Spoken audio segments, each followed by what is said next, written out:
Hey, everybody. That is Gary Smith. Hello. That is Kaz Kenny. Kapow! And I am Eddie Bramble, and this is episode 24 Holy of the moly. Blackwaters Edge podcast. 24 episodes, Two man. dozen. Kaz, what? We're talking about podcasts, not crabs, right? Okay. 24 episodes. That's pretty good. Why don't you start us off with this week's fish All report? right, folks, here we go. Look, the fishing is absolutely amazing down here right now. Look, the best thing about Dorchester County is this. If you've never been here, first of all, you just don't know what you're missing. Second of all, the diversity that's here in the county is what makes this place such a special place, you know. If I want to go catch right now bull red drum, some black drum, 5-6 pound speckled trout, or if I want to come inshore a little bit and catch 12-inch white perch, you know, some rockfish, some smaller drum, you know, anything like that, you know, you can do that too. And then if you want to come even closer into 50, you got Blackwater National Wildlife Refuge, the Snakehead Grounds. You can fish that. Or you can keep going a little bit further to the east and you can find all the freshwater fishing that you'd like to in the lakes and in the ponds. So that's like one of the good things about here at Dorchester County. So as far as fishing goes, folks, it's everything. The snakehead scene is an absolute stock market. We're up, we're down, we're all around, you know. So the thing that you want to do is you want to make sure that you're as diversified as these snakeheads are right now. We've got fish that are spawning, we got fish that are pairing, we got fish that are on beds, we got fish that are swimming around eating everything they can. So we've got a little bit of everything going on inside the refuge. The bass the guys are catching, of course, they're giants, man. That's all that's left in here is giant bass. So you're going to catch them for the next 2 or 3 years, so enjoy it, folks. Come on down here. If you've never caught a 5, 6, 7 pound largemouth, they're here. And believe it or not, we've got lots of fish in the 8, 9 pound class in the refuge also. And I've caught them myself, and I can back that up. So, look, as far as catfish go, the catfish scene's kind of slow during the day, but you can pick up a few at night.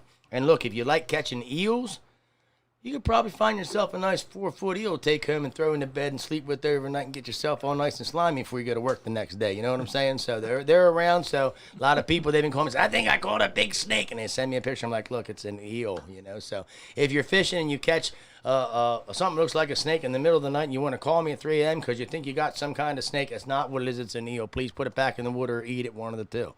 I think that's about what's going on here on the fishing front. It's a little bit of everything. If you move around, you'll find it. Hey, it was hot today. It was hot yesterday. So expect a slowdown, you know. Still hot. Yep. Start fishing at night, you know. Don't be afraid to get yourself a lighted bobber or a bobber and duct tape yourself one of them snap glow sticks on your bobber so you can cast it out there and see when it goes down without lighting up the field and scaring everything away. That's another one of them tips I don't tell a lot of people about. So anyway, let's get this thing going. That's where we're about with fishing, folks. So before I introduce our guest this week, Kaz, why don't you tell the people about who we were on with 2 hours ago when we went just live? So let's talk a little bit about that. If you didn't get a chance to see the live feed that we threw up with me, Eddie, and Gary, and Mr. Dave Skrosky over there at CCA, you missed a heck of a little plug going on right there about some stuff in the tournament that they're putting on. So, we got the tournament that's going to open up this weekend. Dave walked through how to use the iAngler app and how to do everything. Folks, the good thing about this app is not only are we going to be able to look at real-time data through anglers that are fishing, which we haven't really done that yet, but we're going to be able to do that now. You're simply going to go on the iAngler app. You're going to register your fish when you check it in. But in the invasive categories, we're asking for your help. So we want you to take a picture of your gut content, throw it on a little ruler or something so we can see how big the meal was and how big the fish was that decided to eat that meal, you know, that kind of thing. One of the other things that we're seeing here in Blackwater is 80% of the fish that are being caught are female plus. So, you know, we're trying to figure out what that means to us now because up until last year, you know, we saw a pretty diverse catch that, you know, we had males. We didn't see it like this. So, you know, this iAngler app, the good thing about it and the good thing about CCAs is in this app, you can not only, you know, register your fish, you can also include the gut contents, the length of the fish, when you caught it. Look, we don't want to know your spot. We don't want to know your honey hole. We don't want to know where you sneak off to in the middle of the night when you tell your old lady that you're going to the bar and you're really going fishing. So we just want to know the body of water where you're fishing at. That's all we really need. You know, that's all we need. So. And Dave made it very clear that they're not going to divulge the information of water. They just want to.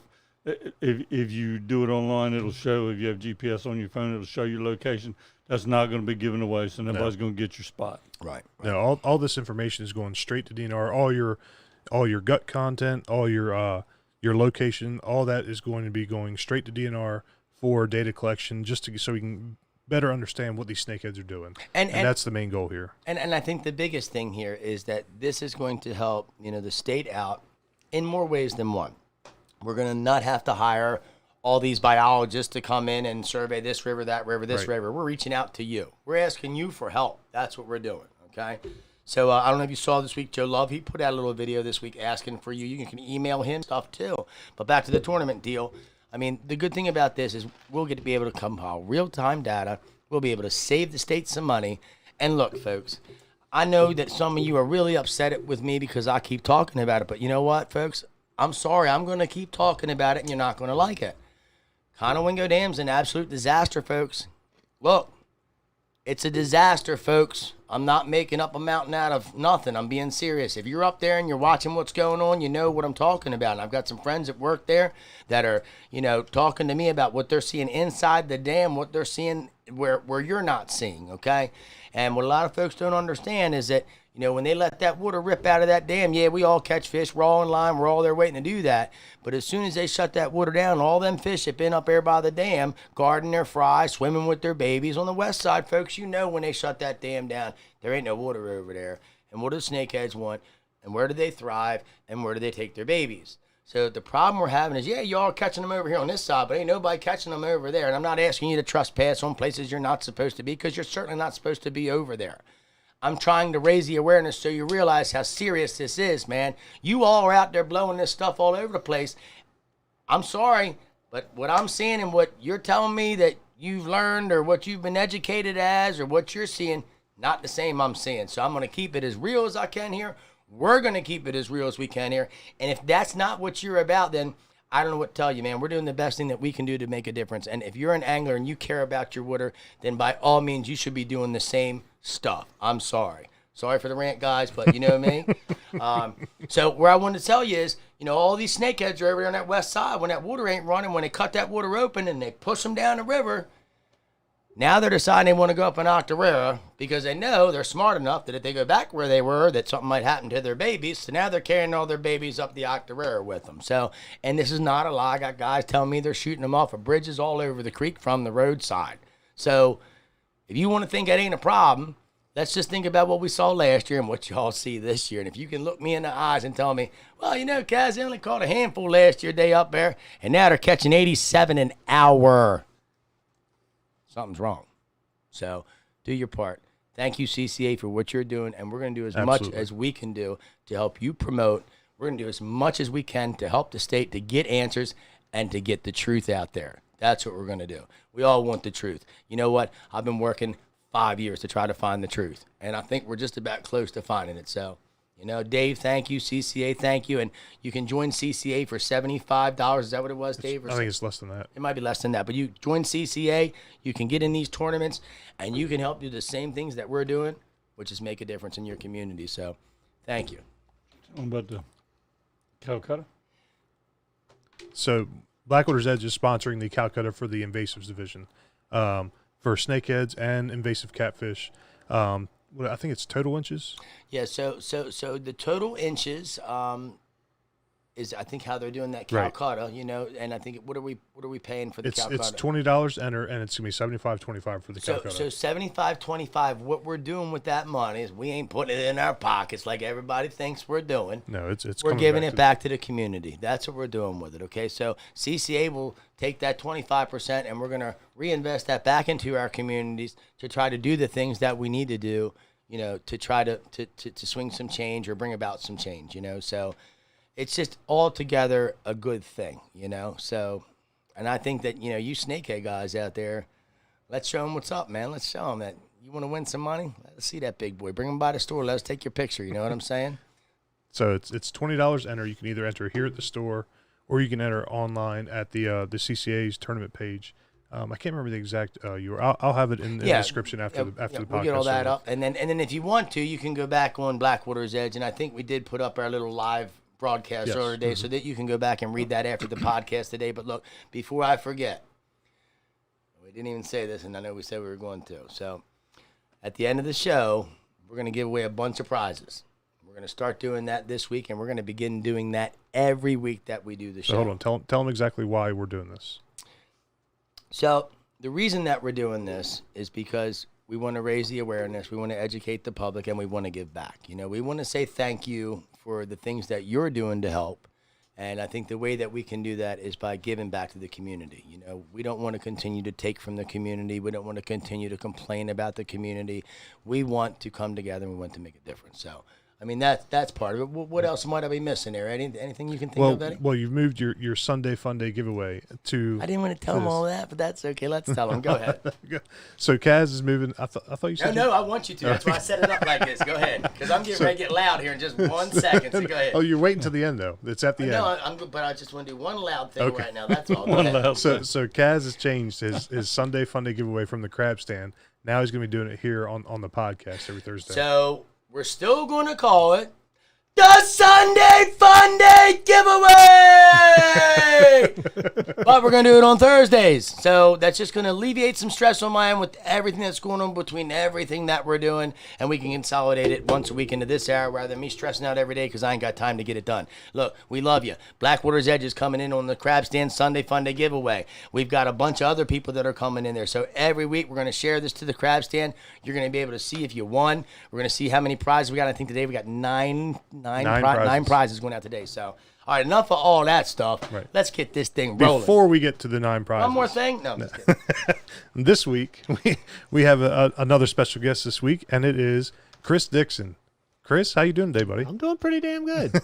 So why don't you tell everybody stuff going on. Oh yeah, a lot going on today. Oh yeah. So why don't you tell everybody a little bit about yourself? I don't know. I mean, I met Kaz. Actually, I can tell you exactly where I met Kaz. I met him at Maple Dam. Up by the pond. He was fishing with minnows. Stopped just bullshit with him for a little bit, and that's 5-6 years ago now. Yeah. So I don't know, when snakeheads came on the scene, I was actually bass fishing, probably down like Drawbridge area more. Griffin's Neck, you catch a lot of nice bass back then, but you don't catch them as much now. But there was a guy there that was talking about snakeheads. I got hooked up with him, and I started catching snakeheads with him from buzzbaits. And every time we'd find something else that worked a little bit better. This worked better than that one. This color, you know how it goes now. Somebody comes out with a new bait now, it's nonstop, you know. Everybody knows instantly. Oh yeah. You know, you got the white swim baits now, and you know that's my biggest thing. everything works when it does. That's right. When it's working, it's great, and you know everybody's got their own their preference on what swim baits. I just happen to be throwing addiction baits right now, and he has his own swim baits now, and I love them. Yeah, he showed them on here, and they looked fantastic. Yeah, they were. They work really well. Last weekend. Yeah. Yep, they work really well. And then the splatter baits. I mean, everything that he makes is a fantastic product. And I'm not just blowing smoke up everybody's ass about him, because he doesn't. He gave me a couple when he first started them just to try out, and I did, and I like them, and now I buy them. So it's a good product, and you know, if I find something I like, I stick with it. Let's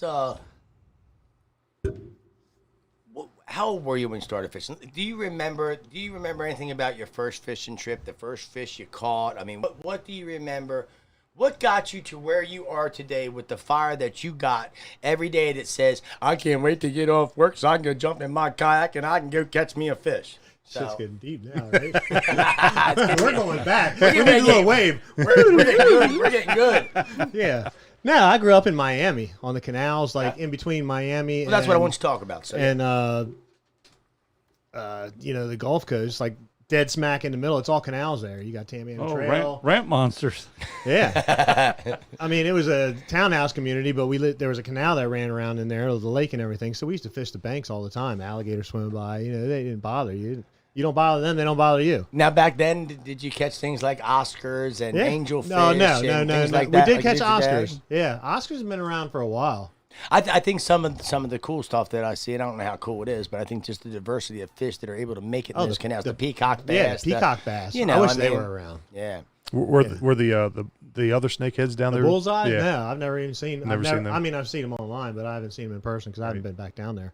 When I do go back down there, we're all going to make a trip this winter. Don't worry about that. Yeah. We're going to put that together. I got a guy that a pretty well-known guy that lives down there, Alberto, and I think he'll hook us up with some. I do too. Snakehead and some peacock fishing. So, it's definitely on all our bucket lists. Yeah, Corey. I don't know if you know Corey or not. Corey Salas. He told me anytime I come down, look him up and we'll get out there. Did you tell me you shouldn't tell guys like us that because we could make a decision in the middle of the night and be there on We the might just wake up and go, "Hey, we're going to Florida." But yeah, I mean, I remember bass fishing with just a mirrored rattle trap and catching bass all the time. It was like left and right. You catch bass, and now you want to go catch a bass, you can't. You catch snakehead. You want to catch crappie. If you know where to go and you know what to use, you can catch a crappie. I mean, if I take Wayne fishing sometimes, he'll catch crappie and not snakehead. Just saying. So you started out in Miami. You grew up there doing some fishing. When did we come to Maryland? Let's talk a bit about. I was probably 15-ish. I mean, I came up here and visited my uncle. My uncle owned a welding shop, so I mean, I've been welding all my life. So that got me into a trade. School was never my thing. Mine either. You find that fisherman that always wants to be outside. That's me. I was the same in school as I am sitting at this table. So believe me, I was in trouble, and I was sent to the corner, and I was sent out to sit in the whatever, out in the middle of the pod or whatever, away from everybody in the little cubicle where nobody could see you. So right. I get all that. So we know you like welding. We know you like to work. We know you're a hustler. Other than snakehead, what was your favorite fish to chase? I know you said bass, but what else do you like to catch? Here, I was actually mostly rockfish.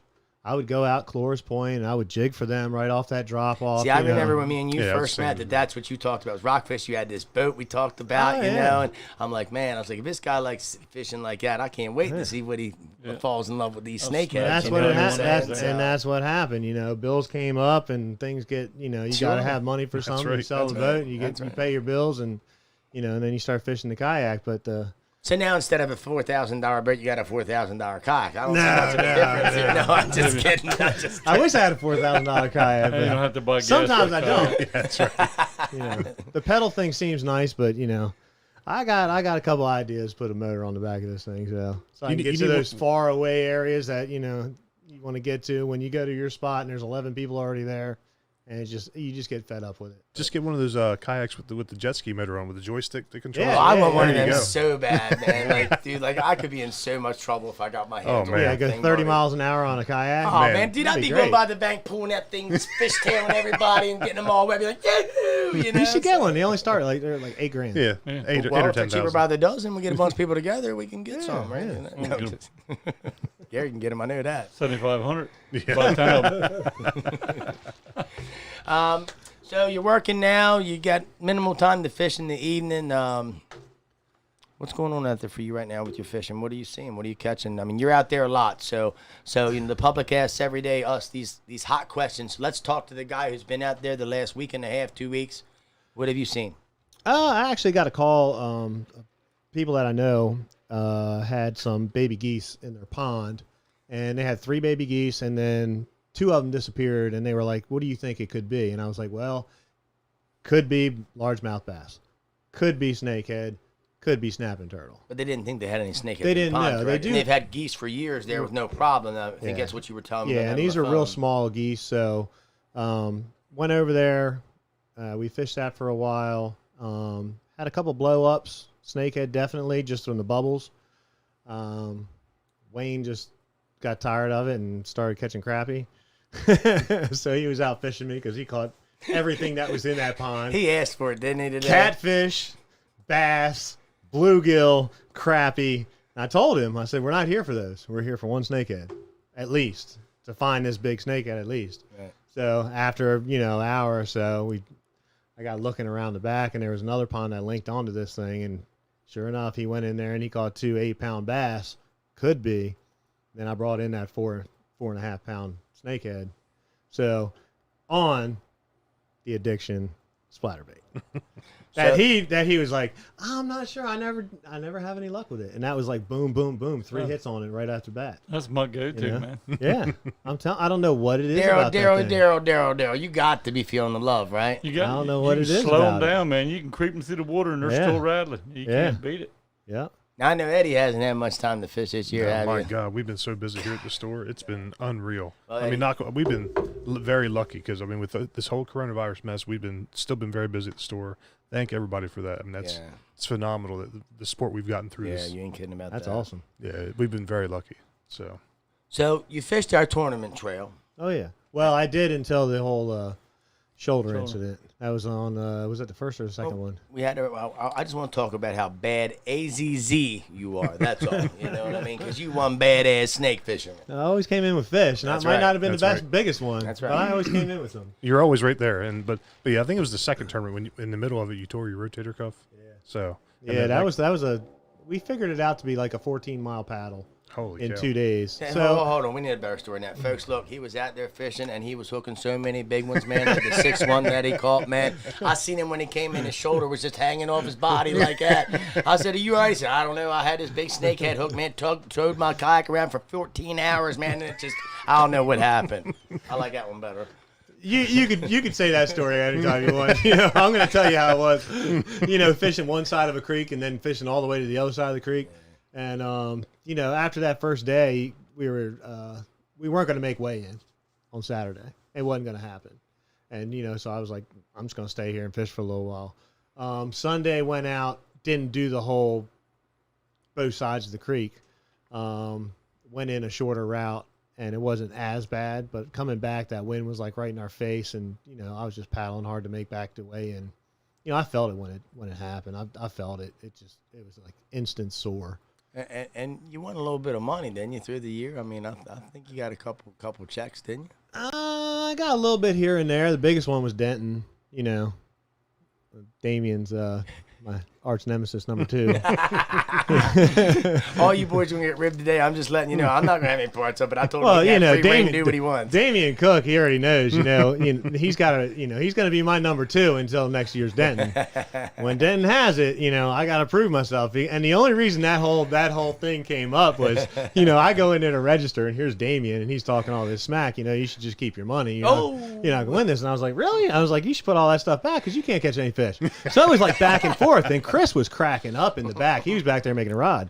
He's cracking up. So, you know, that he would bring in a fish, I would bring in a fish. He would bring in a fish, I would bring in a fish. He brought in a 12-pound fish here and checked it in over there. I remember. And then Amped Up's tournament was the next week, the catch and release one that I got all this trouble with. You know, it's catch, photo, release. I took a picture of a live snakehead, smacked it in the head and put it in the cooler. That was perfectly legal. That was one of the biggest fish of the day. It would have been the biggest fish of that tournament, but where it's moving on the tape, I counted it as a 34 when actually it was a 34 and a half. The kid that won, it was his first snakehead tournament he's ever been in. He was like 13 years old. There's no way I'm taking that from that kid and saying, hey, Tommy, no, I got biggest fish. No, you give that. No, I'm not. You know, I'm not about that. I'm not about, you know, keeping all my fish and not telling people where to go.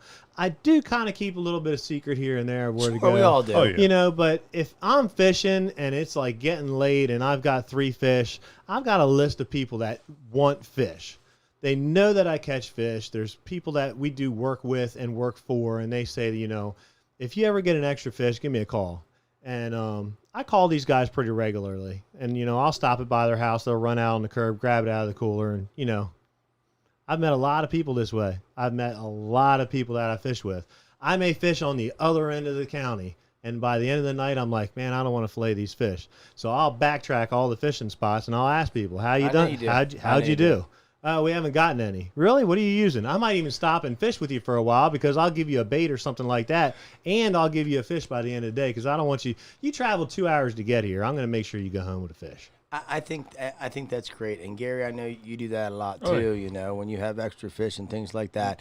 And I do just want to say this, you know, I don't know if anybody's looked at Facebook or anything, but I know there was a gentleman on there that left a comment about you. And this is what it's really all about. You know, I get it too, Eddie gets it too, Gary gets it too. You know, the man simply said, you know, I came down here to Dorchester County for my first time. I'd never been here. I didn't know anybody. I didn't have any friends. He said, and I'll be honest with you, Chris Dixon was one of the first guys that I ever met. And that just says what we do here. There's Exactly. There's a lot of people that I've talked to on Facebook that I never met, like Chris Kopp. He he comes over here and he was fishing over here. I think I've met him one time or maybe two. He stopped on the side of the road. I was fishing at Drawbridge and I just caught like a 5-pounder. He stopped by and I was like, "You get any?" He was like, "No, I didn't get any." I was like, "Here you go. Give him a 5-pound fish. Take something home with you." Daniel's the same way. He came from where? Jersey. Yeah. We drove around a little bit, fished here and there. No. Daniel Mancari, the guy left the message. I believe he's in Philly. I think that's where he's at. But regardless, Yeah, we rode around a little bit, and that was the first time I met him. But I caught one earlier, and he didn't catch any. So take it with you, man. If you're gonna drive this far to try to catch a fish or have fun, I'm gonna make sure you at least if I get one, you're gonna have one to take. And that's the thing. I think a lot of people need to remember that even though we're the Eastern Shore and we're the epicenter of the snakeheads, I mean. Snakehead populations are shifting other areas. They're starting to come on other places. We're going to lose some of the anglers that are coming here, unfortunately. So we have to be as accommodating as we can be to these folks. People are accommodating anyway. My wife grew up in Annapolis. When we were dating, riding down the road one day, and she says to me, "Why do you wave to them?" I said, "Well, I know them." She said, "Well, you can't know all these people you wave to." And I said, "No, but if you meet them every day and you wave to them when you're broke down on the side of the road and you've been waving to somebody for 5 years, how are they going to ride by and leave you staring?" That's right. I guess it's Southern Dorchester hospitality. Yeah. It's not really Southern hospitality. My mom lives down in Georgia, in northern Georgia, and they call it throwing up. You just throw your hand up in the air. Throwing up. Yeah, throwing up. I like that. You just throw your hand up in the air when you pass somebody. Same difference here. You just kind of throw a hand up and common courtesy, whatever. Everybody knows my truck, so if I'm broke down on the side of the road, and if they've ever seen me, they know my truck. So let's just. So if I want to go fishing and I don't want anybody to know, I'm not taking my truck. It's almost as bad as taking Wayne's truck or Kaz's truck. Or I'm not going fishing in Kaz's truck. I won't get any fishing done because he'll stop and talk to everybody. You're right.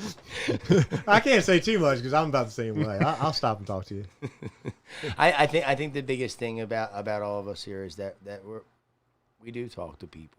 If somebody stops or we see somebody hurt, like Gary said on the side of the road here, we pull over. I can't tell how many times I stop. "Hey, everything right? Yeah, I'm just talking on my phone." "All right, we just want to make sure you're all right." Yeah. "Dang, nobody's ever done that before. Thank you." You know what I mean? It should be like that everywhere. You know what I mean? There's a guy home last night did the same thing.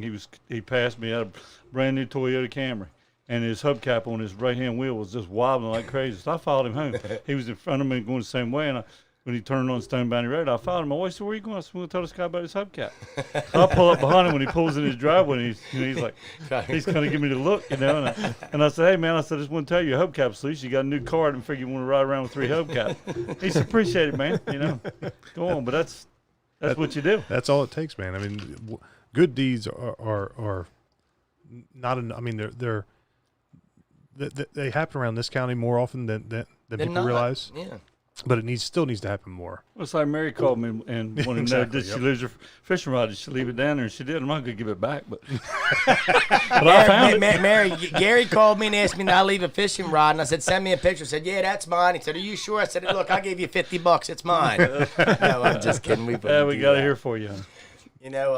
I think one of the coolest things about all of us here, I think, is that not just that we help people, but like if somebody reaches out to me and says, "Give me a general area, man," I like to help that person. The guy that I don't like is this. "Hey, man, my grandmom, she's 90 years old and she likes bingo, but she sure would love to catch a snakehead. Look, I don't need your favorite spot, but maybe you can just give me the nearest cross street to the river you're fishing at, and I can get her down there and make sure we got a good place that we can go away from everybody." Are you kidding me? Here's an even better one. "My 2-year-old has a snakehead on her bucket list, and we'd like to get her down there so she can catch one." I'm like, "Are you bringing the porta potty too on the side of the road, or how we doing this?" You know what I mean? So I think that we know when somebody's just trying to, and we know the right guy or the kid that calls and says, "Hey, man, I don't know you, you don't know me, but I'm getting ready to make the 2-hour ride." And that's the thing. If you're coming down here and you're going to take the risk of going for a day. And that's the thing you got to understand. I don't care if you come here to fish or if you go to the Potomac to fish. It doesn't mean you're going to catch fish every day. Right. You know, so if you come in with that mentality that you're going to come down here and feel cool at 100, man, you're lying to yourself, okay? So realistically, you're going to come down, and if you catch them, you're going to catch 50 or 60 if you catch them eating at the right time. Right. What is the most you've gotten in a day? I wanted to ask you that question. I've seen the coolers. You've seen my coolers. I sent you a picture yesterday of the cooler. You know, I've had some really hot days by myself. I fished next to a guy who didn't catch anything. I had two of my buddies, one from work. He shows up, and he's not catching anything. The other guy's not catching anything. I've got 11 in the cooler. They're using the same thing. Why? I don't know. I could show you how to do it. I could show you how to reel, how fast to reel, but it's all about like on a MEPS. You know, when you throw a MEPS and you start reeling it in, you could feel that pull on there. You know how much you could get it to pull. You know you could go too fast with it, and it starts rising up. Start just buzzing like a buzz bait. Right. Subsurface lure. We don't want to do that. Right. So I think that may have a part in it. I'm not 100% sure, but it's happened. Rainy days, I've sat there and caught, 15, 20 of them. And then sunny days, I started out with cornflower one day, that big-ass cooler full. Yeah. I started out he was throwing minnows on one side, and then he had a white swim bait. Well, I said I had a white foxtail, so it's kind of like a MEPS, but it's all white. Right. Brand new. Thing was white. I'll send you a picture, and we'll put it up here later, but there's no paint left on this thing. I made sure I took a picture of it down at Drawbridge, matter of fact. And the people that have the house at Drawbridge, right, they camp out inside. And they have, kids come in and out of there. Sure. So there's a 11, 12-year-old kid, and he's walking down there, and he's trying to catch these fish, and he sees this cooler full of fish, and he really wants to catch one. I remember this story. I pop off I've caught 35 fish on this one lure. There's no paint left on it. It's gray. It's just lead. That's it. I give it to him like 2 casts later. Boom, he snags it and loses it. Oh. So I go to the truck. I got another brand new one. I said, all right, here you go. This is last chance. Don't lose this one. You got the brand new one. So, yeah, he went in. He caught a couple. But, it's that thing that he's throwing this, I'm throwing this, and technique. It comes down to technique. I don't know. I guess that's what it is. It's the speed of your reel. It's the presentation. And sometimes it doesn't have to be just a slightest bit of difference, but it's presentation. I think we talk about that all the time, the presentation. There's days Gary goes where... Well, that's 85%, and then finesse is the other 15, and that's what you learn as you fish. It could come down to a body scent. I don't know. Yeah, the guy that I work with, I'm going to throw it out here. But I'm telling you, by the end of the day, you can smell him coming a mile away. Hey, man. So are you using that Castrol 90 weight again over there, brother, for underarm deodorant? Because that stuff's no good. When he would come fishing with us and he wouldn't catch anything, and me and my buddy are catching 6 back-to-back, and I'm going, look, those bubbles right there. You see those bubbles? Cast to it. He'd cast to it. Nothing. And then I go, boom, first cast. I catch it. What is it? It's got to be your scent. I think it was, he's a Budweiser guy, and he was straight Budweiser. And it was like in his veins. I don't know. God, now we're calling out beer drinks. Yeah, I don't know. I think the snakeheads don't like Budweiser. They love Bud Light. I will tell you Michelob Light. Or Mick Ultra. I heard there's a guy over there in Drawbridge drinking red, white, and blue, and he's catching them up, and I ain't heard that name since 1965. I can tell you one drink they don't disagree with is whiskey. I've never had any problem catching them with whiskey. Or if you don't catch it. That's right. Mick Ultra seems to work for me. Oh my goodness, this is so much fun. But here's another, helping somebody out. JT Merriweather from RAR. Mm-hmm. He called me up and he wanted to know, what do I use? Where do I go? I got a client coming over, another brewer from over the bridge. He's coming over. He's calling him over there, but this is like the epicenter. Everyone wants fish here. Where can I go? So I said, are you coming back in town? He said, I'll be at RAR in about 20 minutes. So I said, all right, I'll ride in. So I went through my tackle box. I got like 10 different lures, 10 different things, hook setups. I didn't have any bobbers at the time, so I gave him everything but bobbers.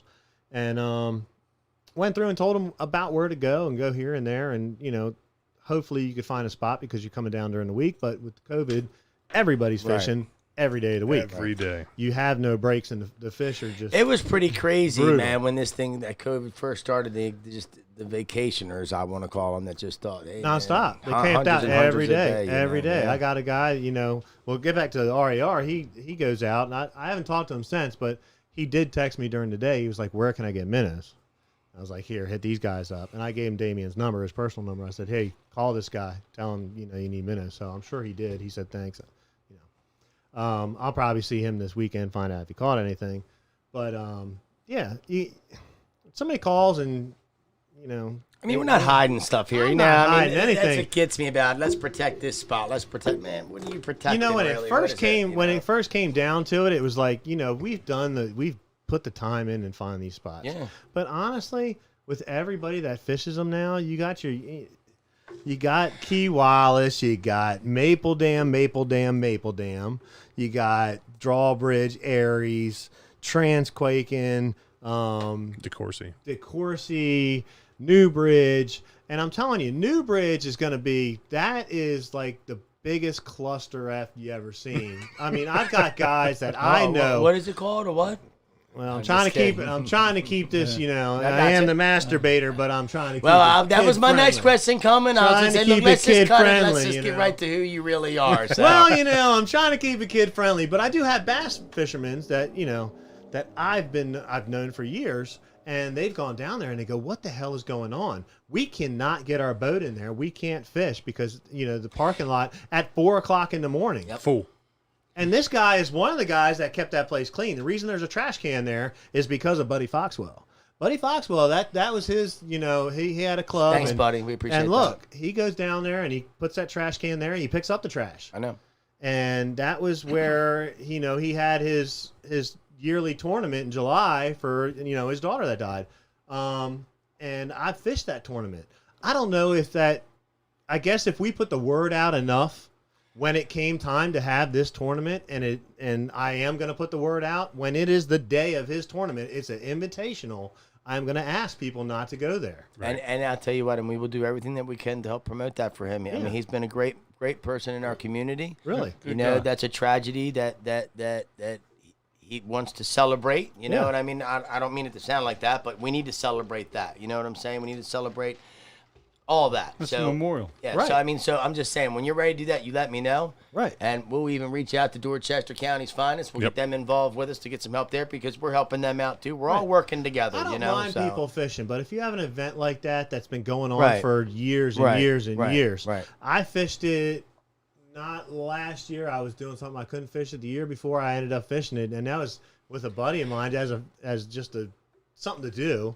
And I think I ended up taking third place in it with a bass. Now here's another thing that I do want to suggest, and you can pass on to him. This whole iAngler app that Dave Skrosky and all them guys are working on with DNR and the state. You guys may have that as an option, and what you might be able to do is open more areas to accommodate the tournament. Maybe have this launch open, this launch open, this launch. It all works off internet. It all works off pictures, which you're basically catching and releasing the bass anyway. This is a bass club.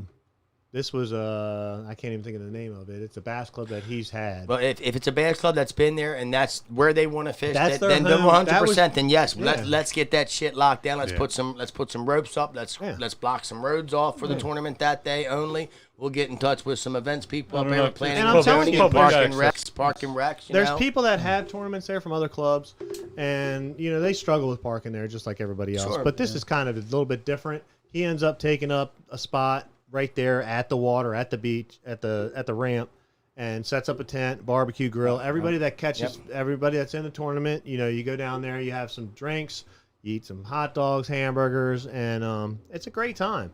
And I just want him to be able to keep doing that in the future. And we want that too. And I think that with everybody that, fishes down there, we know enough people that we could just say, hey, just for today. Right. I think we can get the word out enough to where we can get everybody fishing else. in different spots for that, at least that one day. Yeah. I agree. Yep.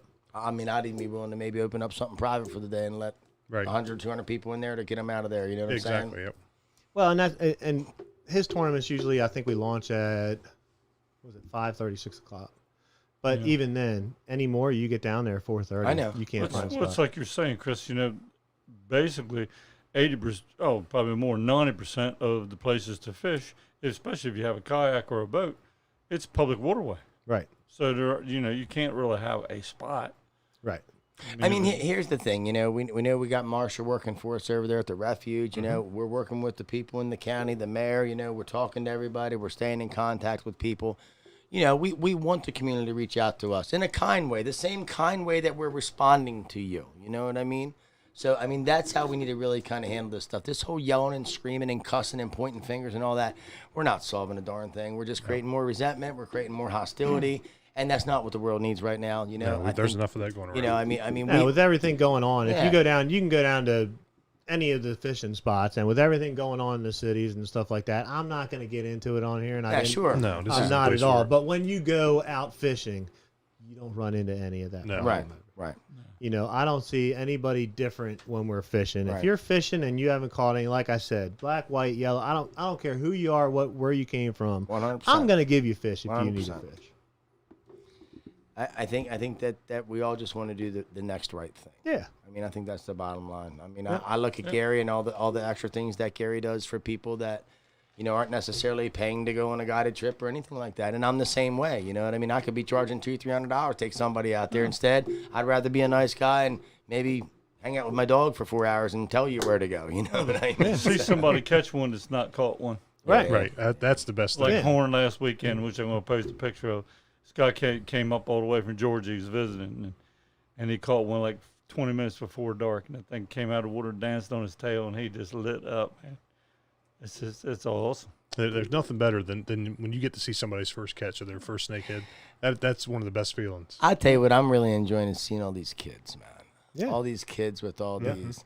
So we got another brand I haven't mentioned yet, and we're going to start working on some of that, and that's Dragon Boys, Boyz. So I got that name allocated, and we're going to start doing something with that here in the near future. And what was that? This is going to be like the 10 The pound. Dragon, This the is gonna be like Dragon, the 10 yeah. pound club, man. The You know what I Dragon, mean? you You want to gotta get in be. it, man. If you want to be a Dragon Boy or a Dragon girl, and I got that too with the Z. So you know, I mean, yeah, man. We're gonna start teaching them how to catch the big Dragon ones. Slayer. I might already have that one too. I told you I got 120 Been there, got names the right T-shirt, right? Blackwater Dragon Slayer. Or Blackwater Bandit Slayers. I don't know. Hey. No, just kidding. There's only room for one bandit. There is, and you are that. I would never try to be the bandit unless I wore a pink mask. I might make that happen.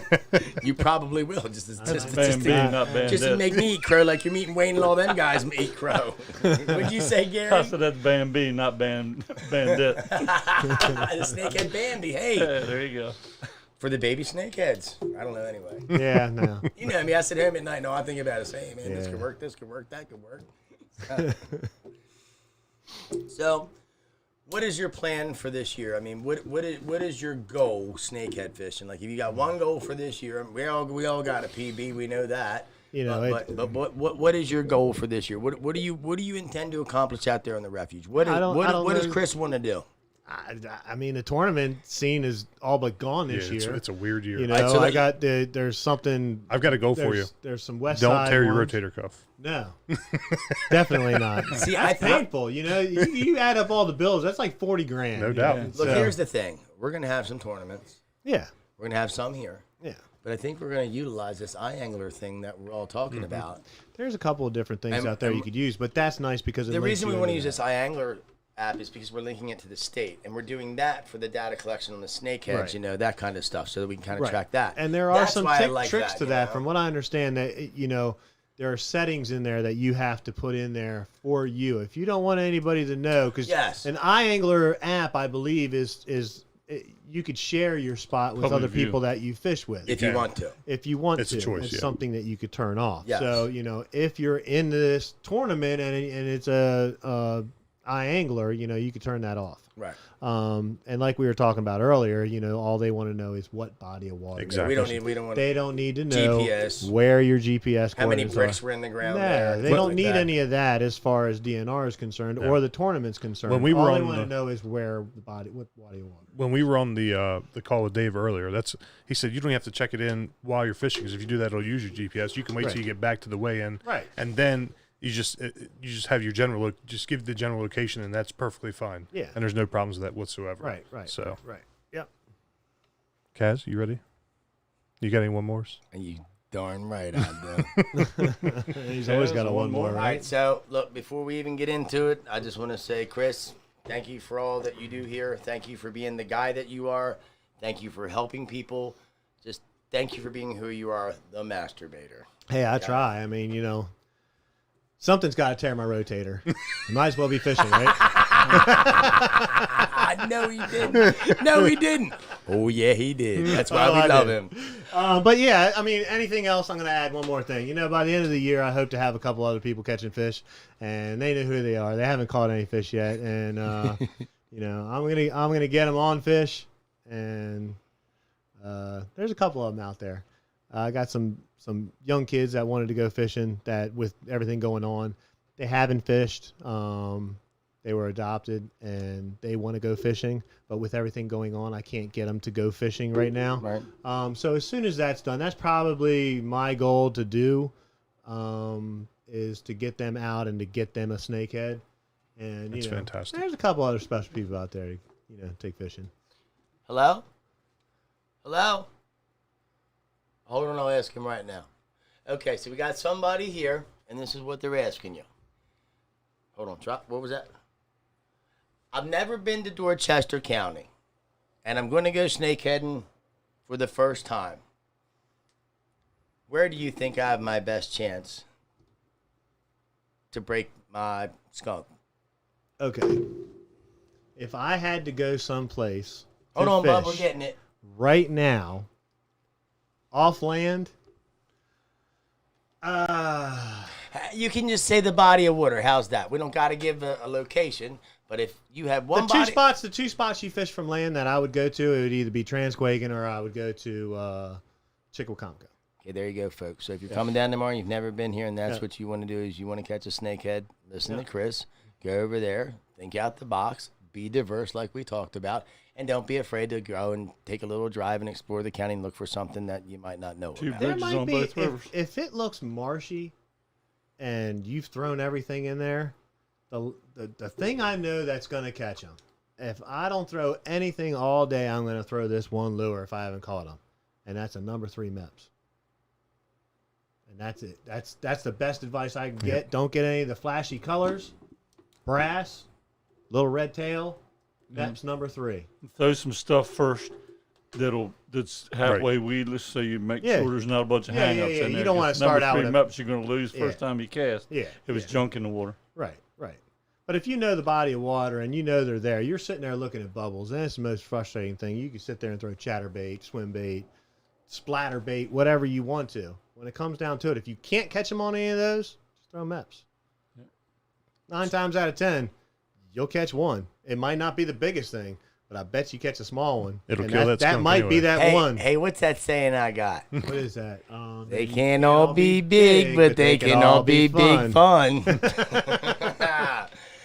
What do you think? We got anything else for Mr. Dixon tonight or what? What do you think? I think you're good. Think we're good? Any more one mores for you, Gary? Nope. Any one mores for you, Eddie? I'm good. I got one more thing, folks, and I hope you're ready. Here we go. All right, folks, it's time. It's now.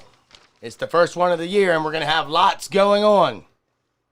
The Sunday Funday Giveaway! Hey, look out here at the crab stand. We got a little crabby jingle we like to sing to all our friends. And if you've never heard it, I want you to learn it because you're going to come out here to the crab stand and you're going to sing that jingle. And I just might throw an extra crab or two in your bag if you do it. So we have a little crabby jingle out there, and this is just how it goes. Are you ready? My crabs, they have 3 first names. It's heavy, full, and fat. My crabs, they have a 4th name. Absolutely mustard-packed! So, if you ask me where they're from right here on the Eastern Shore we're at right now. And they're all guaranteed Maryland number 1s. At the crab stand, here's a fact I know for sure you're coming back. Capel, Capel, and Capel. All right, folks, look. Our first winner tonight's getting a prize from WickedStickers.com. My good friend Eris Matos out there. We're going to give you a nice crab stand t-shirt this weekend. All right, Zane Grove, you come on out and you get that t-shirt from Blackwaters Edge right here where we did the podcast. Look, folks, you can thank Eddie, you can thank Gary, you can thank the masturbator if you want. But ultimately, just thank God we're giving you a prize. All right, look, I'm going to give you $25 worth of snakehead tackle in order to be at the crab stand this weekend. All right, folks? Look, Stonebridge Grill. My good friend Mitch over there. What we want you to know is we want you to know that the Stonebridge Grill is open for outdoor dining, carry out, and curbside. Look, we're taking all the right safety and sanitary precautions while offering some of the best food in the area. Take a drive in the country out here at Stonebridge Grill in Parkton, Maryland, and get yourself some awesome food. Look, Mitch is going to give you guys a $20 gift card this weekend. And who's going to get that $20 gift card? Robert Harris, you get that. Okay, Cardinal Crab, my good friend Mike Lovejoy. Look, you want to try some different kind of crab spice? Give my good friend Mike a like on Facebook over there. Look, Cardinal Farms, this is what it is. It's his homemade crab seasoning. It's got real good spice in it, and he's also going to make some other organic products fresh out of his own garden. So it'll be fresh stuff, folks. You're going to like that. Outlaw Barbecue, my good friend Steve Rogers. Steve Rogers, what are you doing over there? I know what you're doing. You're eating a bunch of crabs this weekend you got from me out there. I know that. Well, look, Steve's going to give somebody a T-shirt and a hat, and Nate Weaver, you're going to get that. Folks, look, over here at the crab stand, I'm always giving away stuff. So every day, Friday, Saturday, and Sunday, I'm going to pick a winner for somebody to come pick something up at the crab stand. But every Thursday, we're going to at least pick a couple of you here to get some free crabs. So look, this weekend, I'm going to have George Giles McGelway, I hope I said that right, and Mr. Vince Edwards. If you guys come on out this week, I'm going to give you each a dozen crabs. You're going to go home with a big smile on your face, and you're going to have a big fat belly while you're sitting on that couch. All right, look, folks, we're done. We've had a great time. From Eddie, Gary, myself, and the masturbator, we'll see you next Thursday. Keep on masturbating.